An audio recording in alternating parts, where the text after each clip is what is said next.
Next आता है that is sex determination. ये हम लोगों को पढ़ना है हेरिडिटी में, ठीक है। तो सेक्स डिटरमिनेशन जानने से पहले हम लोगों के पास नॉलेज रहना बहुत ज़रूरी है अबाउट क्रोमोसोम। तो ये स्टार्ट करने के पहले हम लोग हल्का फुल्का ब्रीफ लेते हैं अबाउट क्रोमोसोम।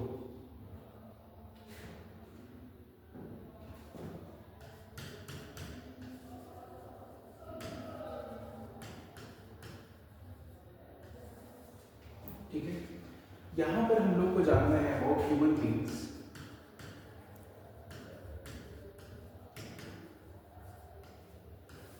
तो ह्यूमन बींग्स में नंबर ऑफ क्रोमोसोम्स जो होते हैं वो होते हैं 46 इन नंबर्स। और अगर हम लोग पेयर में बात करें तो उसी को हम लोग बोलते हैं 23 पेयर्स। नॉर्मल बॉडी में जो क्रोमोसोम्स रहते हैं वो हमेशा की हमेशा पेयर्ड भी रहते हैं, ठीक है। अब अगर हम लोग क्रोमोसोम के बारे में देखें तो इसमें 2 टाइप्स के होते हैं। एक को हम लोग बोलते हैं ऑटोसोम्स और दूसरा होता है सेक्स क्रोमोसोम, ठीक है। अब ऑटोसोम्स यहाँ पर जो हमारे पास टोटल 46 पेयर्स हैं, इनमें 46 क्रोमोसोम्स हैं।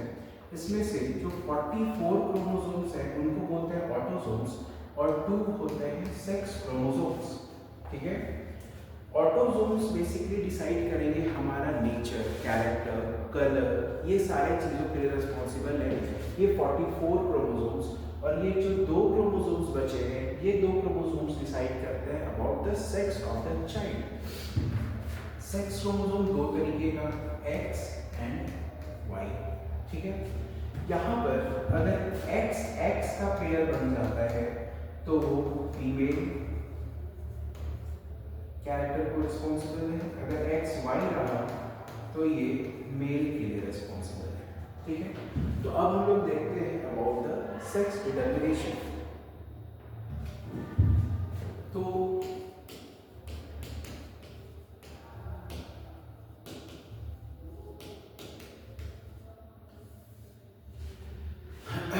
हम लोग को पता है कि स्पर्म और ओवा ये दोनों आपस में फ्यूज करते हैं तब जाके जाइगोट का फॉर्मेशन होता है। और हम लोगों को जानना है कि उस जाइगोट का सेक्स क्या होगा। तो स्पर्म जो है ये या तो 22 प्लस X क्रोमोसोम लेके जा सकता है या 22 प्लस Y क्रोमोसोम लेके जा सकता है, क्योंकि ये X और Y दोनों ही रहते हैं इसके पास। ओवा जो है ये हमेशा 22 प्लस X क्रोमोसोम को ही लेकर के आगे बढ़ेगा। अगर ये और ये आपस में क्रॉस किया तो ये हो जाएगा 44 प्लस XX, मतलब यहाँ पर नॉर्मल गर्ल चाइल्ड। अगर ये और ये आपस में क्रॉस हो गया तो 44 प्लस XY, मतलब ये नॉर्मल बॉय, ठीक है। तो अगर क्वेश्चन में पूछा जाए कि what is the chances of baby boy या बेबी गर्ल, तो हम लोग बोलेंगे कि there is 50% chances of baby girl और यहाँ पर 50% चांस होगा बेबी बॉय, ठीक है।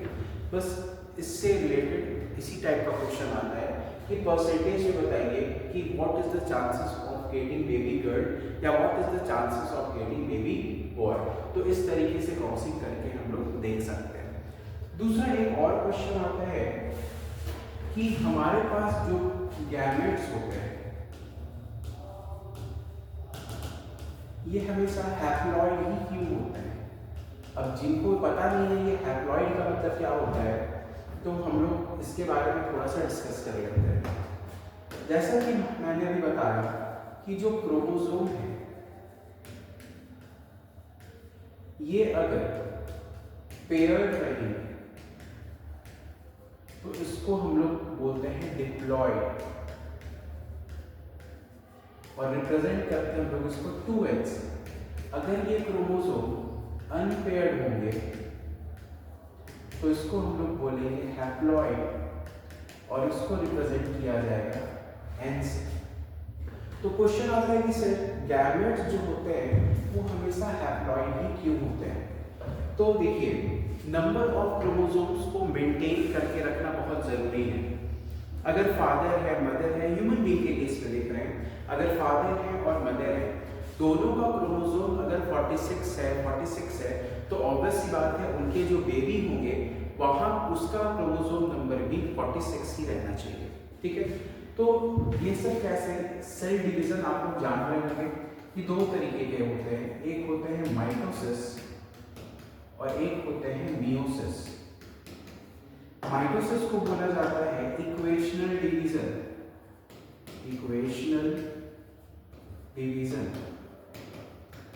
और मियोसिस को बोला जाता है रिडक्शनल डिवीजन।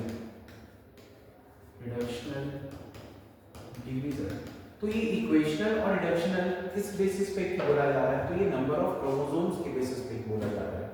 अगर यहाँ पर कोई एक सेल है जो डिप्लॉयड है, ये अगर डिवाइड करेगा और दो सेल का फॉर्मेशन करेगा, तो यहाँ पर दोनों के दोनों सेल जो रहेंगे वो डिप्लॉयड ही रहेंगे। बेसिकली इस तरीके के सेल डिवीजन को किया जाता है to multiply the number of cells. Just to increase the number of cells we go through the mitosis process. But अगर यहाँ पर मेरे पास कोई डिप्लॉयड सेल है, इसका क्रोमोसोम नंबर को हमको रिड्यूस करके हाफ करना है, तो हम लोग मियोसिस करते हैं। तो डिप्लॉयड सेल है, अगर ये सेल डिवीजन कर रहा है तो ये दो सेल बनाएगा और दोनों के दोनों जो रहेंगे वो हैप्लॉइड रहेंगे। इस तरीके के सेल डिवीजन को किया जाता है फॉर मेकिंग द गैमेट्स। तो जब भी गैमेट का फॉर्मेशन होगा, गैमेटोजेनेसिस होगा, तो उस टाइम पर मियोसिस होता है।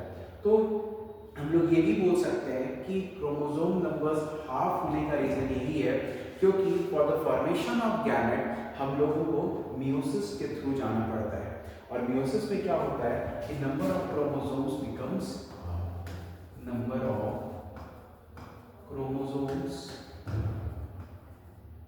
Becomes half.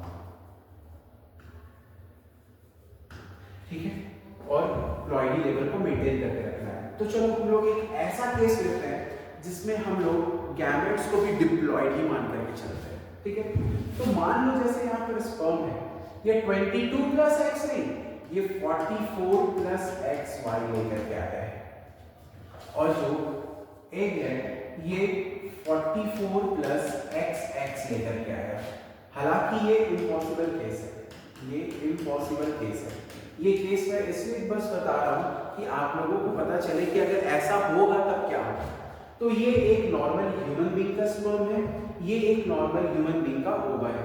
अगर ये दोनों आपस में क्रॉस करेंगे तो आप गौर से देखो, यहाँ पर भी नंबर ऑफ क्रोमोसोम्स 46 है, यहाँ पर भी नंबर ऑफ क्रोमोसोम्स 46 है। लेकिन अब ये दोनों अगर क्रॉस करेंगे और एक जाइगोट का फॉर्मेशन कर रहे हैं, दिस इज जाइगोट, तो यहाँ पर नंबर ऑफ क्रोमोसोम्स कितना हो जाएगा? 44 प्लस 44 88, और x x x y। ठीक है, x x x और y। ठीक है, तो यहाँ पर अगर नंबर ऑफ क्रोमोसोम्स देखें तो कितना हो जाएगा? 88 89 90 91 92। यहाँ पर नंबर ऑफ क्रोमोसोम्स 92। मतलब ये केस ऐसा है कि फादर जो है उसका नंबर ऑफ क्रोमोसोम 46, मदर जो है उसका नंबर ऑफ क्रोमोसोम 46, बट इनके जो चाइल्ड हुए इनका क्रोमोसोम 92। तो ये इंसान थे, क्या ये इंसान रहेगा? नहीं रहेगा। तो ये इंसान का बच्चा इंसान ही रहे, हैवान ना बन जाए, इस वजह से नंबर ऑफ क्रोमोसोम्स को मेंटेन करना है। इसलिए हम लोग क्या करते हैं कि गैमेट्स को हम लोग हाफ कर देते हैं, गैमेट्स को हम लोग हाफ कर देते हैं with the process called meiosis. ठीक है।